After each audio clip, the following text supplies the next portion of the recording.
بسم اللہ الرحمن الرحیم۔ السلام علیکم دوستو، اس مختصر سی ویڈیو میں ہم آپ کو بتائیں گے کہ کیا کچھ دن بعد تحریک لبیک پاکستان دھرنا دینے جا رہی ہے۔ تو مزید آگے بڑھنے سے پہلے چینل کو سبسکرائب کریں، ویڈیو کو لائک کریں اور کمنٹس باکس میں اپنی رائے کا اظہار ضرور کریں۔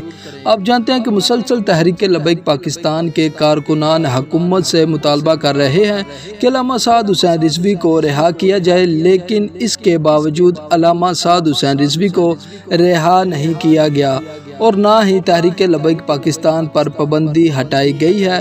دوسری طرف اگر دیکھا جائے تو علامہ سعد حسین رضوی کا کیس جج سننے سے انکار کر رہے ہیں، تو آپ خود سوچیں کہ جو جج علامہ سعد حسین رضوی کا کیس سن نہیں سکتے وہ فیصلہ کیا دیں گے۔